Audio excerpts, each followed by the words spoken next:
I've got books. Hello. Welcome to... Anyway, I've never sat down and talked to a camera before like this, so be nice. I figured since fall is imminent, fall is upon us, I've got a coffee, a pumpkin one, and you hear my dog's toes clicking. They're just living their best lives. But I thought I would talk about some good fall reads. So I even made a list, okay? Let me find my phone, hold on. I made a list. I planned this out. I have 4 categories: poetry, fantasy, spooky books, and I hate using dark academia, but like, I mean, that's kind of what it is. Just fiction in general, but like, you know what I mean. Let's start with poetry. I've got 2 poetry books, and of course, the first book that I'm going to recommend is the book My Turn by my bestie, Paul Satchwell. This is an autobiographical poetry book. I guess you could classify it as that. It's about how he grew up as a closeted gay man in a deeply religious community and how that has affected him in his adult life, and it's beautiful. And you don't have to know him to relate to this. You do not have to be a queer person to relate to this. It was so raw, and hey, it was just so raw and beautiful, and throughout the journey of reading this book, you really get how, you know, anyway, peels back the layers of his personal journey, and you get to see him fall apart and you get to see him rebuild. And it is just, I mean, I was hysterical. I mean, he's like one of my best friends in the world, and of course I knew I was gonna emotionally like hit close to home, but just reading his words and reading how eloquently and how beautifully he described such dark parts of his life. It was such a human book, and everybody has something like this, whether that be, you know, coming to terms with your sexuality and finally feeling safe enough to express who you truly are, or if it is just growing up in the church and deconstructing later on down in life, or if it's just you're a human and you have feelings, you need to read this book. He's been working on this for years and years and years. I'm so proud. It's on Amazon. I will link it in the description. Get yourself a copy, because this book is truly for everybody. Everybody has something to gain from this. Continuing on with poetry, I have The Book of Longing by Leonard Cohen. I found this at a yard sale years ago, probably like 5 or 6 years ago. I got it for a quarter. I had no idea that Leonard Cohen wrote poetry. It was incredible. Like, he would have you at one page reading the most gut-wrenching, just painful thing, like, oh, I'm in my deepest depths of sorrow right now, and you're like, oh my god, this is so, holy shit. And then you would turn the next page and he would be talking about a cow. And it was like, I don't know, there's a lot of illustrations in here too that are really cool, that were his illustrations. And this is just a great cozy up with a blanket, with a cup of tea, and just read through a couple poems. They're very lovely, and again, I think everybody has something to gain from poetry in general. I've kind of slept on poetry for a long time, and I've been recently like getting into it as a medium, and I just think it's really beautiful. Moving on to Our Dark Academia. I know that I am so late. I know, I'm really late to the party, but I just finished, I don't have the cover on right now. I just finished Babel by R.F. Kuang. Hey! What the It was a wild journey. I mean, I will give the caveat of it is a dense read. You know, she writes, it's upside down. She writes kind of, she even says in the end of the book, she writes like she's writing a dissertation, and that is true. There's footnotes and whatnot. Some of them are actual historical references. Some of them are her elaborating on what she was talking about. So if that's not for you, then this probably isn't for you. But if you're somebody who's watching a video about fall reads, this is probably for you. But there were a couple moments where I was like, okay, it's going a little bit slow. We can speed things along here, but oh my God, it made me want to study English literature. I literally had a degree program pulled up online for English literature studies. And I was like, maybe I'll go back to school for English lit. It was this book. It was just this book's fault. I'm good now. I'm over it. Very rarely does a book make me cry.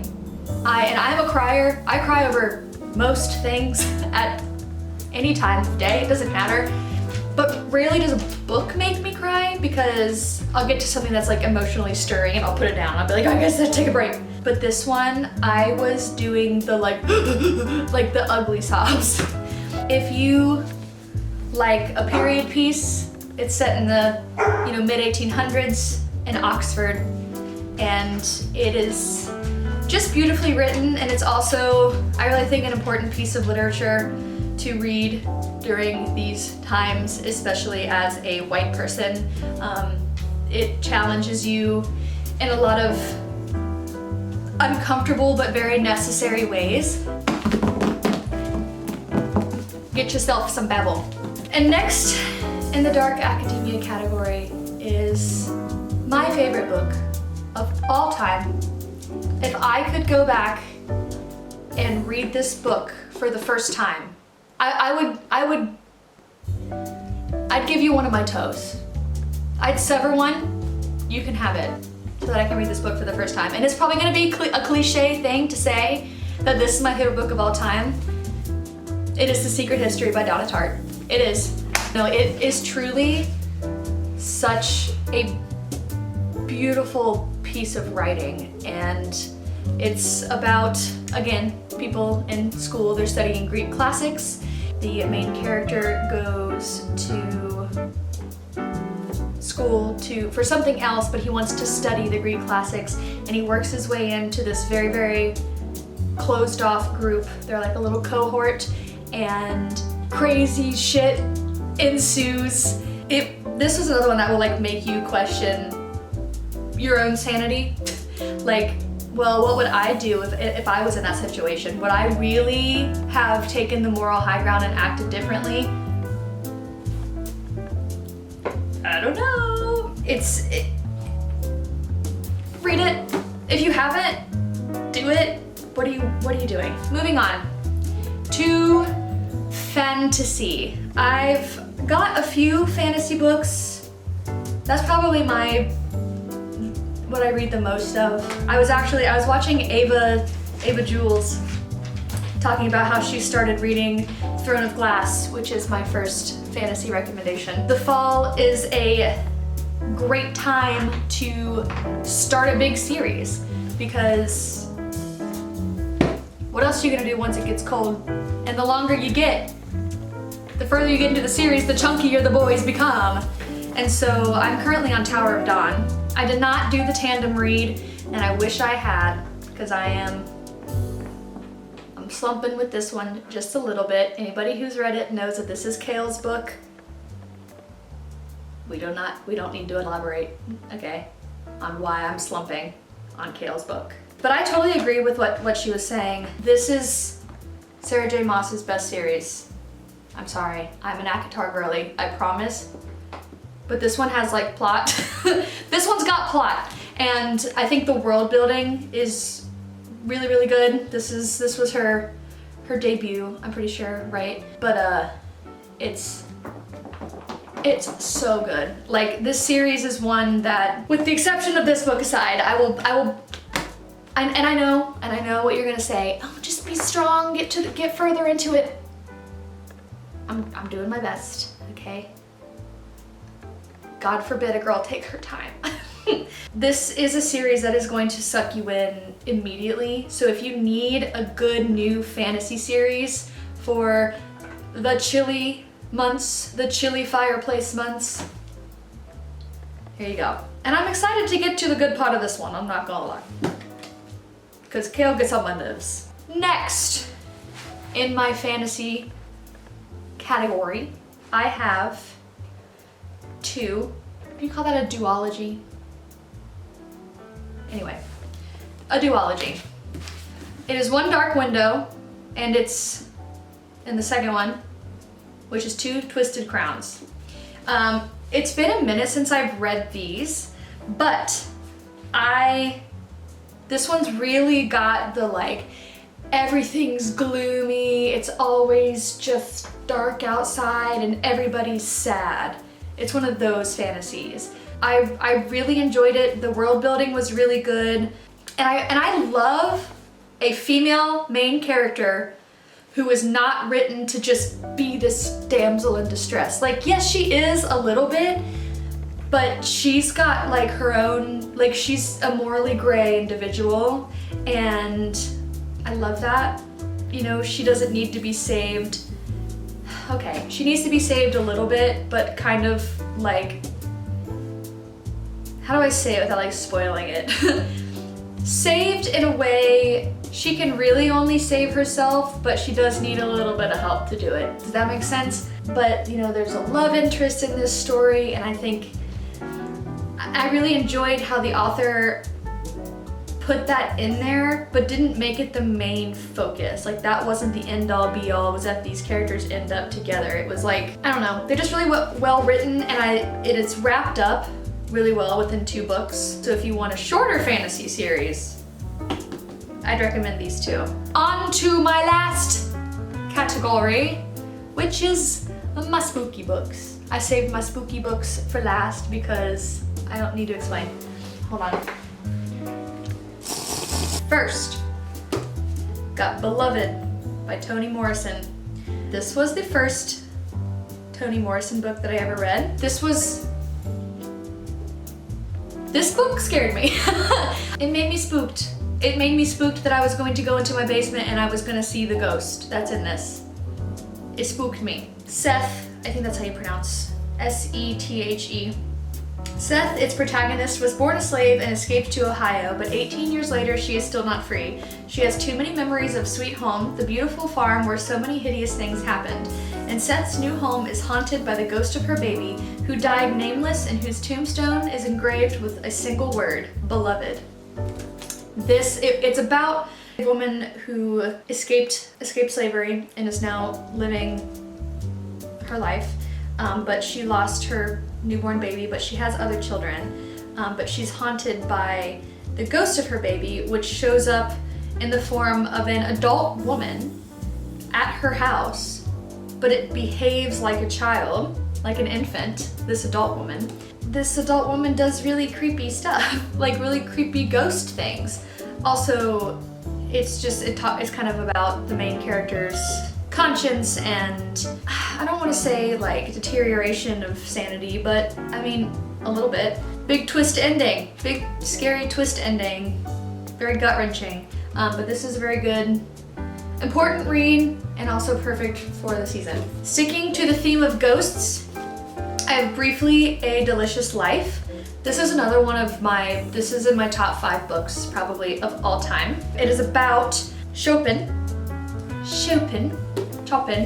the composer. I'm pretty sure it's Chopin. This is embarrassing.